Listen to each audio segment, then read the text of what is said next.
دوسری کتاب ایسی نہیں جس میں غلطی یا شک یا گنجائش موجود نہ ہو. یہ صرف قرآن مجید ہے کہ جو خود اعلان کرتا ہے کہ وَإِن كُنتُمْ فِي رَيْبٍ مِّمَّا نَزَّلْنَا عَلَىٰ عَبْدِنَا فَأْتُوا بِسُورَةٍ مِّن مِّثْلِهِ کہ اگر تم اس میں شک نام کی کوئی چیز دیکھتے ہو تو زیادہ نہیں اس جیسی ایک صورت ہی لے کر آؤ. اور یہ بھی نہیں تقاضا کہ وہ جو صورت ہے سورۃ البقرہ کی طرح 40 رکوعات پر مشتمل ہو. کہا نہیں, 40 رکوعات کا بھی تقاضا نہیں. سب سے مختصر صورت سورۃ الکوثر ہے. اگر اس جیسی 3 آیتیں بھی لے آؤ تو پھر ہم تمہیں مانیں. لیکن کوئی شخص نہ لا سکا نہ قیامت تک لا سکے گا. اور ہو بھی کیسے, یہ رب کا کلام ہے اور اس میں کسی طرح کی کوئی گنجائش نہیں. یہ دور پرفتن ہے. یقیناً ہم سب کا بطور مومن قرآن مجید کی حقانیت پر یقین ہے. ہم سب سمجھتے ہیں یہ اللہ کا کلام ہے اور اس کا حرف حرف سچا ہے اور اس کا لفظ لفظ درست ہے. لیکن ایک بڑی باریک بات جس پر میں آپ کی توجہ چاہوں گا کہ بعض اوقات ہم سوشل میڈیا کے اوپر کوئی سائنسی تحقیقات سنتے ہیں یا کسی شخص کے دلائل و اعتراضات سنتے ہیں. ہم کہتے ہیں بات تو یہ بھی ویلڈ ہے, لیکن وہ ویلڈ ہمیں سمجھ آ رہی ہوتی ہے لیکن قرآن مجید کی تعلیمات سے بالکل متصادم اور کنٹراڈکٹری اس کی جو ہے وہ اسلوب بیان ہوتا ہے. تو قرآن کو ماننے کا یہ مطلب ہے کہ اگر کوئی چیز قرآن مجید کے مد مقابل ساری انسانیت ایک پلڑے میں کھڑی ہو جائے, ذہین سے ذہین دماغ ایک پلڑے میں کھڑے ہو جائے, اور دوسری طرف قرآن مجید کی آیت کوئی اور دوسری بات بتا رہی ہے جو کہ مجھے سمجھ نہیں آتی. ایمان یہ ہے میں ساری انسانیت کو ٹکرا کے قرآن مجید کی بات کی تصدیق ہے جو کہ مجھے سمجھ نہیں آتی. اس کا یہ مطلب ہے کہ میری سمجھ کا قصور ہے, لیکن یہ جو بات قرآن کہہ رہا ہے یہ سچی بات ہے. سورج مغرب سے تو طلوع ہو سکتا ہے لیکن قرآن مجید کی بتائی ہوئی بات غلط نہیں ہو سکتی. تو بعض اوقات ہمارے یہاں ایسی چیزیں بیان کی جاتی ہیں کہ جو شاید کہ عقل تسلیم نہیں کرتی ہے. تو ہمیں بطور مومن یہ یقین کامل ہونا چاہیے کہ یہ چیز جو قرآن نے کہی ہے یہی حقیقت ہے, یہی سچائی ہے, اور ایک دن سائنس کو یا کسی دوسرے علم کو اس کی ہی تائید و تصدیق کرنا ہوگی. تو یہ بطور مومن ہمارا ایمان ہونا چاہیے. دوسرا حق یہ ہے کہ اس کو اچھے طریقے سے پڑھنا سیکھا جائے, اور تیسرا حق یہ ہے کہ قرآن مجید کو سمجھنے کا مزاج پیدا ہے. یہ بہت اہم چیز ہے. میری آج کی اس نشست میں جو 10 منٹ کی گفتگو ہے وہ اسی ایک نقطے پر ہے کہ ہم قرآن مجید کو سمجھنے کے لیے وقت نکالیں. یقین جانیے سب سے بڑی نیکی اگر آپ مجھ سے پوچھیں تو قرآن مجید کو سمجھیں. اور اگر جملہ تلخ نہ ہو تو سب سے بڑا گناہ کیا ہے کہ قرآن مجید کو نہ سمجھا جائے. یہ سب سے بڑا گناہ ہے جس کو ہم محسوس ہی نہیں کرتے. اللہ نے 30 پارے ہمارے لیے نازل فرمائے, ہدی للناس فرمایا, لوگوں کے لیے بتائے, اور ہم نے ایک دن بھی نہ نکالنا ہوگی جس میں ہم قرآن مجید کو سمجھنے کے لیے سیکھنے کے لیے بیٹھے. اور یہ کوئی عام کام نہیں ہے, یاد رکھیے اتنا بڑا کام ہے کہ اللہ تعالیٰ نے اپنے پیغمبر علیہ السلام کی بعثت کا جہاں پہ مقصد بیان کیا وہاں پر یہ بنیادی بات ارشاد فرمائی یعلمہم الکتاب. محبوب آپ کو ہم نے بھیجا اس لیے آپ ان کو کتاب سکھا دیجیے. ذرا توجہ چاہوں گا, اللہ فرماتا ہم نے آپ کو اس لیے بھیجا کہ آپ ان کو کتاب سکھا دیجیے. کن کو؟ جو پہلے سے عربی زبان جانتے ہیں.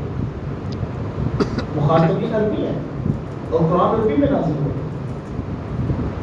عربی زبان جانتے ہیں, عربی لغت و لہجہ جانتے ہیں, عربی اسلوب جانتے ہیں, عربی فصاحت و بلاغت جانتے ہیں. ایک ایک لفظ کے 70 معنی ہیں. تو کس کس معنی میں کون سا لفظ استعمال ہوتا ہے یہ بھی جانتے ہیں, اور یہ بھی جانتے ہیں کہ یہ والا لفظ اس معنی میں کس شاعر نے پہلی مرتبہ استعمال کیا ہے, اور جو قرآن میں لفظ استعمال کیا ہے یہ وہ فلاں شاعر نے اس بات کو یہ لفظ نے تعبیر کیا ہے, یہ بھی جانتے ہیں. جو اتنا معنی مفہوم مطلب سمجھتے ہیں جانتے ہیں, اللہ ان کے لیے پھر فرماتا ہے یعلمہم الکتاب, محبوب تو ان کو کتاب سکھا دے. ذہن میں سوال پیدا ہوتا ہے نا. دیکھو ایک انگلش کا ٹیکسٹ ہے, میں آپ کو اگر پڑھانے کے لیے آؤں انگلش کا سبق اور آپ میرے سے پہلے ترجمہ کر کے بتا دیں, معنی مفہوم مطلب بتا دیں, تو کیا میرے سمجھانے کی ضرورت ہے؟ تو آپ بعض بار وہ بچے کہہ دیتے کہ ابھی آتا ہے ہمارے اردو کا آپ دیکھ لیں اردو ہماری مادری زبان ہے. اکثر ہم بھی جب بچپن میں پڑھتے تھے تو اردو کا کبھی سبق پڑھنا نہیں پڑا تھا, اور اساتذہ بھی وہ 2-4 مشکل جو لفظ ہوتے تھے صرف وہاں روکتے تھے, پوچھتے تھے مانا آتا ہے, وہ مانا بتایا آگے. ایک طالب علم خود کھڑے ہو کے ریڈنگ کر دیتا. جو اردو زبان ہے, مادری زبان ہے, آتی ہے, مانا مطلب مفہوم آ گیا, کوئی مشکل لفظ آیا تو اس کو بتا دیا. یار دیکھیں, مانا آتا ہے, مطلب آتا ہے, لب و لہجہ آتا ہے, عربی اسلوب جانتے ہیں, اس کا ایک ایک لفظ کا کون کون سا معنی ہے, کس کس معنی میں استعمال ہوتا ہے, اور پھر بطور ریفرنس ان کو وہ شاعر بھی یاد ہوتا تھا, شاعر کا نام بھی یاد ہوتا تھا, شعر بھی یاد ہوتا تھا. اللہ پھر فرماتا ہے محبوب نہیں, یعلمہم الکتاب, تو ان کو کتاب سکھا. اس کا کیا مطلب ہے کہ اس کے باوجود کہا ہم نے رسول کو, ایسا بھی تو ممکن تھا کہ لوگ عربی جانتے ہیں, معنی جانتے ہیں, مفہوم جانتے ہیں, ایک لکھی ہوئی صورت میں کتاب اتار دی جاتی اور کہا جاتا کہ اس کو دیکھ کر تم پڑھ کر اپنی زندگی کے مطابق ڈھال دو. ہم جب یونیورسٹی میں پڑھتے تھے اساتذہ ٹاپکس کے نام بتاتے تھے اور کہتے تھے کہ ہم صرف ایک انٹروڈکٹری سا لیکچر دیتے ہیں, آپ کا پیپر اس پہ سے آنا ہے. یہ نہیں کہ جو لیکچر میں نے دیا یہ مضمون ہے, آپ اس لیول پہ ہیں کہ آپ نیٹ سے جا کے, بک سے جا کے خود اسٹڈی کریں. کسی کتاب سے آپ پڑھ لیں کہ جو ہے وہ ڈائجسٹو سسٹم کا یہ والا پارٹ کیسے ورک کرتا ہے, تو آپ کا پیپر یہ عنوان ہے. تو میں تو صرف یہ آپ کو ہائی لائٹ کرنے کے لیے آتا ہوں, تعارف دینے کے لیے آتا ہوں, کیونکہ اب آپ اتنے سمجھدار تو ہیں, آپ خود مطالعہ کر سکتے. تو یار اللہ کی قرآن مجید لکھی ہوئی صورت میں نازل فرما دیتا اور ساتھ کہہ دیا جاتا عربی تم جانتے ہو, اس کو معنی مطلب کے ساتھ سمجھ کے عمل شروع کر. لیکن ایسا نہیں ہوگی. دو باتیں. پہلی بات جو کہا کہ یہ معنی جانتے ہیں, مفہوم جانتے ہیں, مطلب جانتے ہیں, لیکن پھر فرمایا محبوب آپ ان کو کتاب سکھا دیں. تو مطلب کیا تھا, محبوب یہ سب کچھ جانتے ہیں لیکن تیرے رب کی مرضی نہیں جانتے. کس لفظ سے کون سا معنی مراد لینا ہے, کون سا نہیں لینا, محبوب یہ ہم آپ کو بتا دیں گے, آپ ہی کو سکھا دیں. تو پہلا مطلب تو یہ ہے کہ قرآن بھی حضور کی تشریحات کے بغیر سمجھا نہیں جا سکتا. اور دوسری بات انسانی ضرورت ہے کہ انسان انسانوں سے سیکھتے ہیں. جب تک عملاً مشاہدہ کر کے کسی چیز کو پریکٹیکلی نہ دیکھ لیا جائے, انسان کے ذہن میں یقین پیدا ہی نہیں ہوگا. اللہ نے اپنے پیغمبر علیہ السلام کو مبعوث فرمایا اور خود فرمایا لقد کان لکم فی رسول اللہ اسوۃ حسنہ, بے شک پیغمبر خدا کی زندگی میں بہترین نمونہ. تم ان کو دیکھتے جاؤ, جس جس چیز سے یہ منع کرتے جائیں تم رکتے جاؤ, جس جس چیز کا حکم دیتے جائیں اس کو اختیار کرتے جاؤ. جب تم ان کی اطاعت کرو گے پھر سند کیا ملے گی, اللہ اکبر, کیسی بڑی سند ہے. فرمایا رضی اللہ عنہم ورضوا عنہ, جنہوں نے 100% اس محبوب کی اتباع کی ہے ان کو مبارک ہو, اللہ ان سے راضی ہو گیا, وہ اللہ سے راضی ہو. یہ مقصود ہے حضور کی اطاعت کا. اور میں یہ کہتا ہوں اکثر کہ ایمان کیا ہے, کہ اللہ نے اپنے محبوب کو بتایا اور اللہ کے رسول صلی اللہ علیہ وسلم نے اپنے بابرکت الفاظ سے صحابہ کو سکھایا کہ ایمان یہ ہے. ایمان کوئی ماڈل سامنے نہیں تھا. مثال کے طور پہ اگر یہ ہماری مسجد ماشاء اللہ بڑی خوبصورت بنی ہے, میں تو بڑی بڑی مساجد دیکھی ہے, لیکن جو اس شاید یہ ہماری ہے اس لیے اچھی لگتی ہے, اس کی جو کشش ہے نا, سادگی بھی, میں خاص طور پہ یہ کہتا ہوں یہ جو سادگی ہے اور بالکل صاف دیواریں ہیں اور کہیں پہ کچھ مختصر, اس سادگی کو اپنا سمجھتی. تو اگر کوئی اس جیسی بنانا چاہے اس کو دیکھ لے تو مشکل نہیں ہے. اب ایمان کیا ہے, اللہ تعالیٰ نے عرشوں سے اپنے محبوب کو بتایا محبوب یہ ایمان ہے, آپ ان کو بتا دیں اس طرح کا ایمان لے. کسی نے دیکھا نہیں تھا ایمان, مجسم شکل میں ایمان تھا نہیں, لیکن حضور نے بتایا, حضور نے سمجھایا. حضرت ابو بکر صدیق, حضرت عمر رضی اللہ تعالیٰ عنہما نے اس سنے ہوئے کو, توجہ چاہوں گا, اس سنے ہوئے ایمان کو اس طرح اپنی روح میں اتارا کہ رب نے پھر فرمایا کہ محبوب اب اعلان کرو کسی نے ایمان لانا ہے قبول تب ہے جب ابو بکر جیسا ہو. اب تم شکل میں دیکھ سکتے ہو, ابو بکر جیسا ایمان ہوگا تو قبول ہوگا. میں نا منافقین کو کہ وہ کہتے تھے انؤمن کما آمن السفہاء، ہم اس طرح ایمان لائیں جس طرح بیوقوف ایمان لائیں؟ تو کہا اس طرح لانا پڑے گا تمہیں، کیونکہ عقل یہ کہتی ہے، محبوب نے اعلان کیا ہے راہ خدا میں جہاد کے لیے فنڈ پیش کرو۔ عقل تو نہیں کہتی کہ گھر کی شے بچنی بھی چاہیے، لیکن ایمان کہتا ہے محبوب نے تقاضا کیا ہر شے لا کے مجھے کر۔ ذرا غور کیجیے، ہم سے تقاضا ہے جس طرح یہ ایمان لائے ہیں اس طرح کا ایمان لے کر آؤ۔ تو یہ ساری چیزیں ہمیں بتاتی ہیں کہ قرآن مجید کو سمجھنا بہت اہم کام ہے۔ میں آپ سے صرف یہ کہتا ہوں کہ میں اور ہم اس کے لیے وقت نکالیں، ایک مرتبہ زندگی میں قرآن مجید کو آپ ترجمے سے، تشریحات سے، تفاسیر کے ساتھ اچھے طریقے سے سمجھیں۔ آپ خود گھر میں بیٹھ کے پڑھیں، جہاں پہ کچھ چیزیں سمجھ نہ آئے، کچھ ذہن میں سوالات آئیں، اپنے قرآن مجید کے اوپر ہائی لائٹ کر لیں۔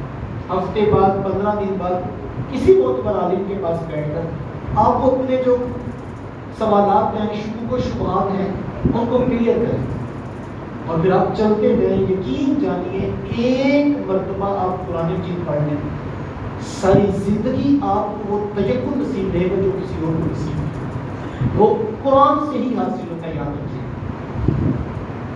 میں کہتا ہوں زندگی کا فلسفہ بدل جاتا ہے جب آپ قرآن مجید کو سمجھ کے پڑھنا شروع کریں۔ میں ایک آیت گزشتہ شب قدر پہ میں نے ایک آیت دوستوں کے سامنے رکھی کہ یہ دنیا کی زندگی کیا ہے، اس کی کیا حقیقت ہے جس کے پیچھے ہم سب کچھ لگائے بیٹھے ہیں، صبح سے لے کر شام تک، نہ دوپہر دیکھی، نہ رات دیکھی، نہ بارش، نہ کڑکتی دھوپ دیکھی، سب کچھ ہم نے اس دنیا کی زندگی کے لگا دیا۔ سورۃ الحدید میں اللہ تعالیٰ نے ایک آیت میں پوری دنیا کی زندگی کو بیان کر دیا، ایک آیت۔ سنیے گا لفظ سنا، میں تفصیلات کو نہیں جاتا، صرف لفظوں کا ترجمہ میرے ناموں خوب اچھی طرح جانو۔ انما الحیات الدنیا، اب 5 لفظ قرآن نے بولے تمہاری دنیا کی زندگی کیا ہے۔ بہت بڑا مہم ہے نا، کئی دوست کہتے ہیں جناب مجھے تو پتہ ہی نہیں دنیا کی زندگی ہے کیا۔ قرآن نے 5 لفظ کہے ہیں، لعب و لہو و زینت و تفاخر بینکم و تکاثر فی الاموال والاولاد۔ 5 لفظ ہیں جس کو تم سب کچھ سمجھے بیٹھے ہو، یہ ہے کیا؟ 5 لفظوں میں بتا دیا یہ ہے کیا۔ لعب و لہو، یہ کھیل تماشا ہے۔ وزینہ، زیب و زینت ہے۔ المال والبنون زینت الحیات الدنیا، یہ بیٹے، یہ اولادیں دنیا کی چمک دمک ہے۔ وتکاثر فی الاموال، اللہ اکبر، مال کو ایک دوسرے سے زیادہ جمع کرنے کی کوشش ہے۔ وتفاخر بینکم، آپس میں حسب نسب میں ایک دوسرے سے اترانا ہے۔ یہی زندگی ہے ہماری۔ تم جتنے کام کرتے ہو اس سے نتیجہ کیا ہے؟ پتہ لگے میں بہت اونچے خاندان کا، میری برادری جیسی برادری کوئی نہیں، میرے قبیلے جیسا قبیلہ کوئی نہیں، میرے کنبے جیسا کنبہ کوئی نہیں۔ اللہ فرماتا ہے جس کو تم بڑا کچھ سمجھے بیٹھے ہو، اس دنیا کی ہے ہی چیز کیا تمہارے پاس؟ صرف یہ وتفاخر بینکم، تم حسب نسب پہ ایک دوسرے پہ اتراتے ہو۔ وتکاثر فی الاموال والاولاد، اور صبح سے لے کر شام تک تمہاری دوڑ لگی ہے، میرے ڈالر بڑھ جائے، میرے درہم بڑھ جائے، میرے دینار بڑھ جائے، میرے پیسے بڑھ جائے دوسروں سے، اس بات میں تمہیں اجیڑتوں میں گزار دیں۔ اس کے علاوہ کچھ نام تو لو کہ تمہاری دنیا کی زندگی ہے کیا۔ اب ان 5 لفظوں کے علاوہ میں کل سے سوچتا ہوں کہ واقعی ہی دنیا کی زندگی ہم جو گزار رہے ہیں، جس کو ہم دنیا کی زندگی سمجھتے ہیں، اس کے علاوہ کیا نکلتا ہے۔ اگر آپ کہیں کہ کاروبار بڑا اہم کام ہے، ضرورت تک رہے تو ٹھیک، لیکن ضرورت سے آگے بڑھے تو یہی نہیں نکلتا۔ وتکاثر فی الاموال والاولاد، ایک دوسرے سے تم آگے بڑھنا چاہتے ہو، کمپنی پہ کمپنی، پلاٹ پہ پلاٹ، پلازے پہ پلازا کھڑا کرے جا رہے ہو۔ اگر یہ دنیا کی زندگی ہے تو یہ دوڑ ہے، تو اس کے علاوہ ہے کیا؟ اللہ فرماتے ہیں 5 چیزوں کے علاوہ تمہاری دنیا کی زندگی ہے کیا۔ کہا کہ تمہیں ایک مثال سے سمجھاتے ہیں جس کو تم بڑا کچھ سمجھے بیٹھے ہو، وہ ہے کیا۔ اس آیت میں بھی آیت مکمل ہوئی، کمثل غیث اعجب الکفار نباتہ، یہ زندگی ایسے ہے جیسے بادل برسا اور اعجب الکفار نباتہ، سرسبز و شاداب کھیتی لہلہانے لگی۔ اعجب الکفار، اس کھیتی کو دیکھ کے کسان بڑا خوش ہوا، واہ واہ کیا بات ہے، اتنا اناج، اتنی فصلیں، اتنے میوے، اتنے پھل. اس کو جب دیکھتا ہے تو لگتا ہے آج جب الکفار میں بات ہوئی. اس کھیتی کو دیکھ کر کسان بڑا خوش ہوتا ہے. اللہ کو آپ اس کو فیکٹری کہہ لیں، پلازا کہہ لیں، مثال بدل لیں. تو دور موجود کے اندر جب 10 منزلہ پلازا کھڑا ہوتا ہے، بندہ کہتا ہے یہ 150 دکان میری ہے، یہ پوری مارکیٹ میری ہے جناب. تو وہ اتراتا ہے، اللہ ماتا ہے وہ اس کو اچھی لگتی ہے وہ. لیکن پھر ہوتا کیا ہے؟ 3 لفظ ہے، ثم یہیج، پھر وہ فصل خشک ہونا شروع ہو جاتی ہے. فَتَرَاهُ مُصْفَرًّا، پہلے تم دیکھتے تھے سرسبز و شاداب ہے، اب وہ زرد پڑنا شروع ہو. ثُمَّ يَكُونُ حُطَامًا، اللہ ماتا پھر زرد ہونے کے بعد وہ ٹکڑے ٹکڑے ہو کے ریزہ ریزہ ہو کے بک رہے. اس کے علاوہ زندگی ہے کیا کرتا ہوں؟ تو یہی ساری زندگی ہے. 100 سال پیچھے چلے جائیں، جن پلاٹوں پر، جن گھروں پر، جن جائیدادوں پہ ہم نازا ہیں، حضور والا 100 سال قبل مرنے والے کتنے نازا تھے.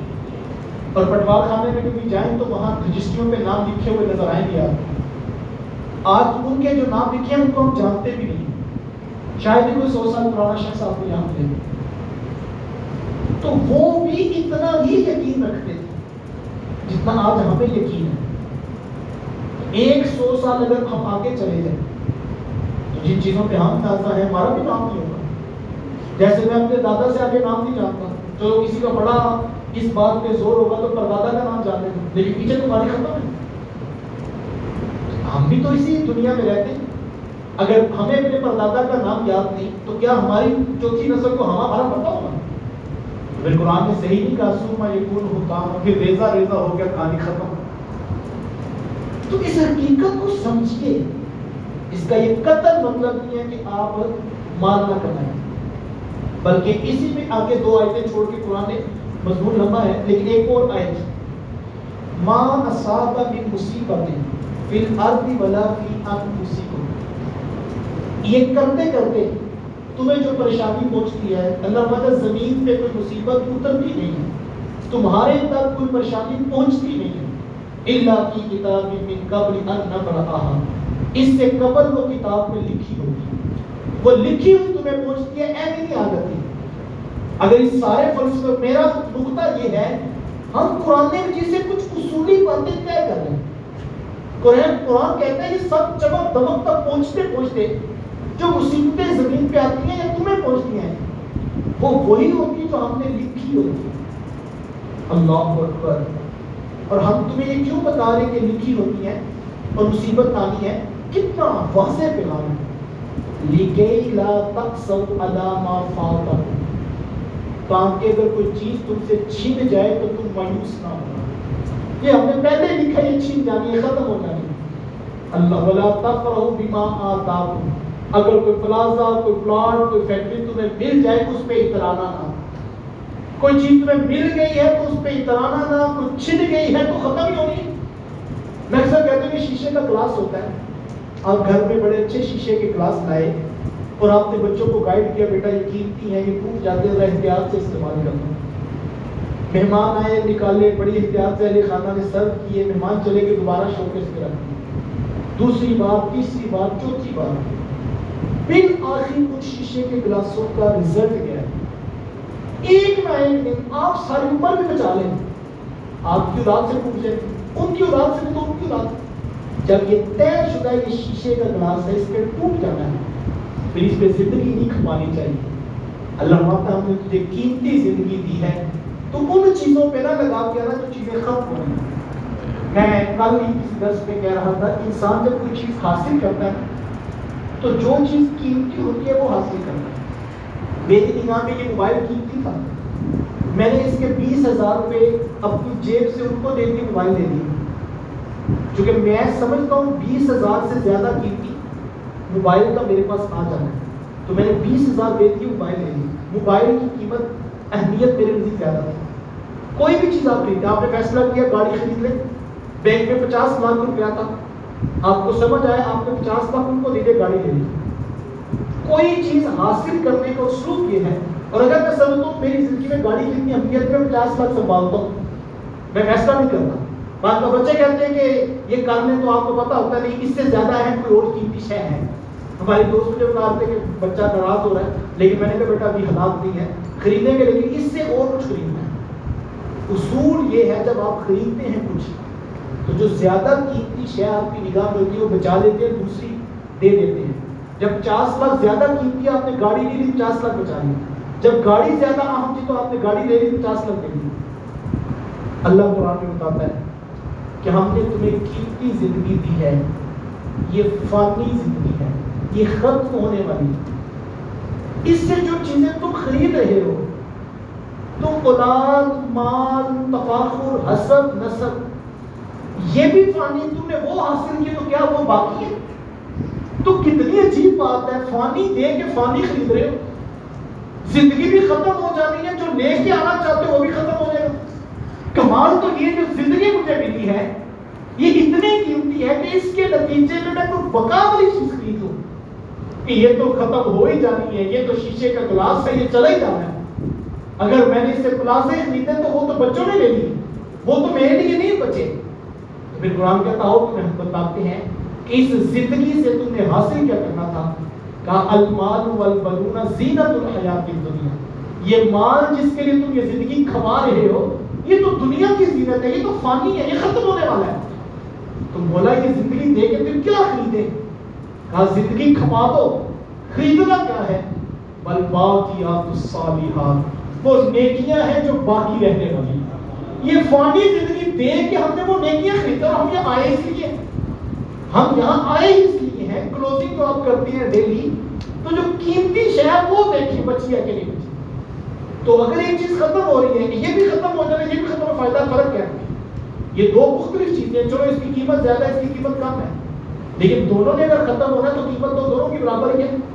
چلو یہ 1 سال میں ختم ہوگا، یہ 10 سال میں ختم، دونوں نے ختم ہی ہونا چاہتا. تو یہ کوئی دانائی کا فیصلہ نہیں. دانائی، عقل مندی، دانش مندی یہ ہے کہ ہم ختم ہونے والی زندگی لگائیں اور باقی رہنے والی نیکیاں حاصل کر لیں تاکہ وہ ہماری قبر اور حشر میں ہمارے ساتھ کھڑی ہوں. تو یہ جو قیمتی زندگی اللہ نے ہمیں دی ہے، اس سے ہم یہاں آئے اس مقصد کے لیے. ہم گھر بنانے نہیں آئے، ہم پلاٹ بنانے نہیں آئے، ہم فیکٹریاں چلانے نہیں آئے. اور اگر ہم یہ چلا بھی رہے ہیں یہ بھی یاد رکھیے گا، ان سے بھی باقی رہنے والی نیکیاں حاصل کریں. باقی رہ کاروبار کریں اس کا، یہ تو سوچیں کہ شاید کہہ رہے کہ کاروبار کریں، لیکن کاروبار میں ہم جانتے رہیں کہ ان سے ہم نے حاصل نیکیاں کریں. اسی لیے قرآن نے کہا کہ شریعت نے کہا کہ اپنے لیے کماؤ. غریب اپنے لیے بندہ جب کمانا شروع کرتا ہے اپنا بول تو بڑی جلدی اٹھا لیتا ہے. 10 20 25 لاکھ روپے آیا تو بندہ کہتا ہے مجھے اپنے لیے ضرورت نہیں. لیکن اب کاروبار چل پڑا ہے، فیکٹری کھڑی ہو گئی ہے، ملازمین آ گئے ہیں، ٹیم بن گئی ہے، کہاں کوئی مسئلہ نہیں، آپ اور کما لیجیے. لیکن اپنے بچوں کے لیے، اپنے بوڑھے ماں باپ کے لیے ایک عرصہ آیا تو یہ بھی سیٹل ہو گیا. اچھا پھر کیا اور کمانا چاہتا ہوں. اب کس لیے کمانا ہے؟ اب انسانیت کے وہ دکھی لوگ جو خود کمانے کی طاقت نہیں رکھتے ہیں. کاروبار رہا ہوگا لیکن جو اپنی زندگی کے 25 سال تو کھپا دے گا کاروبار میں، فیکٹری میں، اس کے نتیجے میں تم نے اگر باقی رہنے والی نیکیاں خرید لی پھر تیرا کاروبار کمال کا کاروبار، چونکہ تم نے اس سے باقی رہنے والی زندگی خریدی. اور اگر کاروبار سے ایک فیکٹری سے دوسری اور تیسری، اور بھائیوں کا حصہ بھی نہیں دینے کے لیے آمادہ، اور اپنا جو قرضہ اٹھایا وہ بھی دینے کے لیے تیار نہیں، اور بہنوں کی جائیدادیں بھی ہڑپ کیے جا رہے ہیں، اور اس بات پہ مطمئن ہے الحمدللہ چلو سال میں معیشت کا بحران رہا لیکن اپنا ایک پلاٹ بڑھ گیا ہے. تو صاحب یہ بڑھ کیا گیا، یہ تو ختم ہونا ہے. کمال یہ ہے کہ اس کے بعد ہم نے یہ جو زندگی ہمیں ملی ہے اس کے نتیجے میں ہم نے اچھے اعمال خریدنے ہیں جو بچنے والے ہیں. آخری بات، ایک بزرگ مطلب ان الانسان لفی خسر، اور یہ میں اسلوب آپ سے قرآن مجید کی آیت کے سامنے رکھ رہا ہوں. یہ قرآن مجید کا مرکزی مقدمہ ہے. پورے قرآن مجید کی آیات اس فکر کے گرد گھومتی ہے. جہاں سے آپ قرآن اٹھائیں گے، دیکھو اسلام نے جو مقدمہ پیش کیا ہے، یاد رکھیے توحید اور رسالت بھی بعد میں ہے. توحید اور رسالت بعد میں ہے. پہلے یہ مقدمہ ہے کہ یہ زندگی ختم ہو جانی ہے، فکر آخرت کا عقیدہ پہلے یہ عقیدہ مجھے کہتا ہے کہ جس بارگاہ میں جانا اس کو ایک مان لو. یہی عقیدہ مجھے کہتا ہے کہ جس کو ایک ماننا ہے اس کے بھیجے ہوئے رسولوں کو مان لو.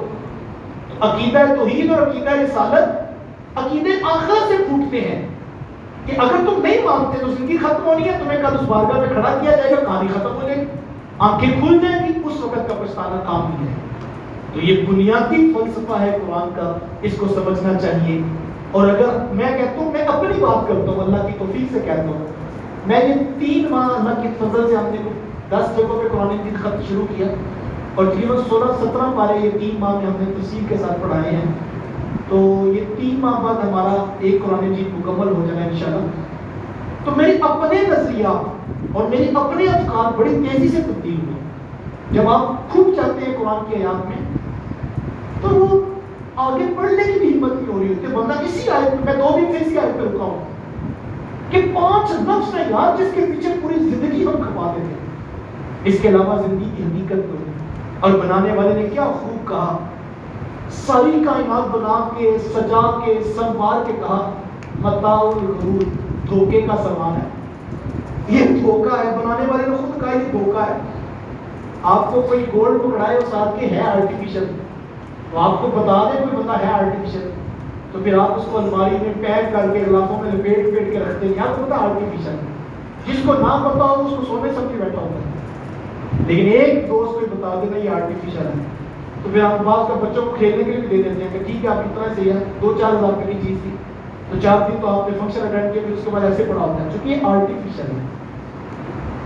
آنکھیں دیکھ رہی ہیں اتنی بڑی چم کرتی دنیا ہے, پلازے ہیں, پلاٹ ہیں, اور کیا بڑے بڑے ہوٹلز ہیں اور ریسٹورنٹس ہیں, عیش و عشرت کی زندگی ہے. آنکھیں دیکھ رہی ہیں تو بہت کچھ ہے. بنانے والا کہتا ہے دھوکا ہے. اللہ بنانے والا کہتا ہے دھوکا ہے. اچھا مالک یہ دھوکا ہے تو پھر اس کو اتنا خوبصورت بنایا کیوں؟ کہا یہی تو امتحان ہے, آنکھیں مانے نہ اور ہم تجھے بتا دیں دھوکا ہے, تو یہی تو امتحان ہے, کل اسی کا تو آزمائش کا امتحان ہے. تو بنانے والا کہتا ہے یہ دھوکا ہے. تو جس کو بیچارے جس نے 7 بر اعظم پھیلی 7 زمینیں 7 آسمان بنائے ہیں, وہ عرشوں کا رب, وہ کہتا ہے دھوکا ہے. اور جس کو 2-3 پلاٹ 4-5 فیکٹریاں ملی ہوئی ہیں وہ کہتا ہے سارا کچھ ہے ہی ہے, وہ کتنا نادان ہے. وہ کہتا ہے بنانے والا کہتا ہے کہ یہ دھوکا ہے. مجھے یہ کمپنی کہہ دے کہ یہ موبائل نکلی ہے تو میں اس کے 2-4 بٹنوں سے فائدہ اٹھا لوں, میں کو سارا کچھ ہے ہی ہے.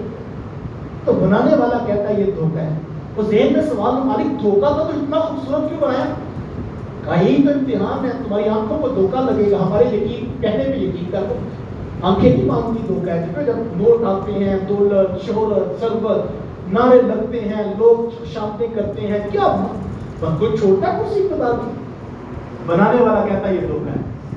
تمہارے پاس کیا ہے؟ قرآن کہتا ہے کہ قارون جب چلتا تھا اس کے خزانوں کی چابیاں, قرآن کہتا ہے اونٹوں کے اوپر لدی ہوتی تھی. یا جس کے خزانوں کی چابیاں اونٹوں پہ لدی ہوں اس کے خزانے کتنے ہوں؟ تو ہے نا دھوکا. تو کاش کوئی اس دھوکے کو سمجھ جائے. حقیقت یہ ہے کہ یہ ختم ہو جانی ہے, اور جو چیز ختم ہو جانی ہو اس پر اپنی زندگی کھپایا نہیں کرتے, وہ زندگی گزارتی ہے. اور میں نے کہا اگر آپ کاروبار بھی کریں تو نظر ہونی چاہیے میں نے اس کاروبار سے پیسے نہیں بچانے, میں نے اس کاروبار سے وہ نیکیاں, وہ خیر, وہ بھلائی کے کام جو قرآن نے کہا تھا باقی رہیں گے اور تیری قبر تک جائیں گے, میں نے وہ حاصل کر لیا. یہ بنیادی نقطہ ہے قرآن کا, جس کے گرد 6,500 کے قریب آیات جو ہے وہ بار بار ہمیں یاد دہانی کرواتی مختلف مثالوں سے کہ اس دھوکے میں تو جو ہے وہ الجھ کے نہ رہ جانا, اپنی زندگی کو سنوارنا. دیکھتے دیکھتے میرے ہاتھوں سے 25 منٹ ہو گئے, میں نے 20 کہا تھا, تو پلک جھپکنے میں 25 منٹ گزر گئے. تو ہے نا دھوکا. تو اگر کتنا وہ گزر ہوا تھا, مجھے ان الانسان لفی خسر کا ترجمہ سمجھ گیا تھا کہ بے شک انسان خسارے میں. انسان تو خسارہ مانتا ہی. انسان تو کہتا ہے کہاں جھونپڑوں میں رہتے تھے, اتنے عالیشان مکانات بن گئے, پلازے بن گئے, ہواؤں میں جہاز اڑ رہے ہیں, گھنٹوں میں سفر ہو رہے ہیں. اللہ مت انسان خسارے میں. تو علماء مت خسارے میں کیسے؟ تو وہ بزرگ مت, میں بازار میں گیا, ایک شخص پھٹے پہ برف رکھ کے بیچ رہا, اور وہ آواز کیا لگاتا ہے؟ ارحموا ارحموا، لوگوں میرے اوپر رحم کرو، میرے اوپر رحم کرو۔ اگر تم نے میرا سودا نہ خریدا، میں یذوب راس مالی، میرا راس المال بھی ضائع ہو جائے، کیونکہ برف ایک ایسا سودا ہے جو گاہک کا انتظار نہیں کرتا۔ موقع پہ گاہک آ گیا تو کمائی ہوگی، اور اگر گاہک کی سارا دن نہیں آیا تو برف تو پگھل نہیں ہے۔ ذرا ٹینشن محسوس کرے نا اس برف والے کی کہ اوپر سے سورج پڑ رہا ہے، برف پگھل رہی ہے، پانی بند ہے اس کی آنکھوں کے سامنے، اس کے پانی کے قطرے بہہ رہے ہیں اور وہ انتظار کر رہا ہے کوئی خرید نہیں۔ تو بزرگوں نے جب یہ میرے کانوں میں آواز پڑی، مجھے ان الانسان لفی خسر کا ترجمہ سمجھا۔ میں نے کہا ہماری اس سانسوں کی برف پگھل رہی ہے، اس کے بدلے جلدی جلدی نیکیاں خرید لی تو فائدہ ہو جائے گا، ورنہ سانسیں تو پگھل ہی جائیں۔ یہ بستر پر لیٹے لیٹے ٹی وی چینل دیکھتے دیکھتے فیس بک کی اسکرولنگ کرتے کرتے زندگی تو بیت جانی، لیکن دانا وہ ہوگا جو اس سانسوں کے بدلے میں نیکیاں خرید لے گا۔ سانسیں تو لگنی لگنی ہیں۔ آپ اور میں خوش قسمت ہیں کہ 8:15 سے لے کر 11:45 تک اللہ کے فضل سے سانسیں تو گزر ہی گئی ہیں، لیکن اس کے بدلے وہ خریدا ہے جو باقی رہنے والا۔ تو یہی فلسفہ ہے کہ جو خریدا وہ جائے جو باقی رہنے والا ہے، اور جو ختم ہونے والوں سے خریدا بھی تو کیا۔ گاڑی بیچ کے موبائل، وہ بعض دوست ہوتے ہیں ان کے پاس، ہمارے دوست کہتے ہیں 50 لاکھ ہی ہوتا ہے، وہ ایک گاڑی بیچتے ہیں تو دوسری خریدتے ہیں، دوسری بیچتے ہیں تو موبائل لے لیتے ہیں، وہی گھوم رہا ہوتا ہے۔ تو چیزوں کے رنگ سب ختم ہونے والے ہیں، کوئی ایسی چیز خریدیں جو باقی رہنے والی ہے، اور باقی رہنے والی نیکیاں ہیں، اعمال صالحہ ہیں، امور خیر ہیں۔ اپنا مطمع نظر اس پہ رکھیں، اس کے ساتھ ساتھ گزرتے گزرتے اس دنیا کا میلہ دیکھ لیا تو یہ چلتے چلتے راہ سے گزر گئے، مسافر کی طرح زندگی گزاریں۔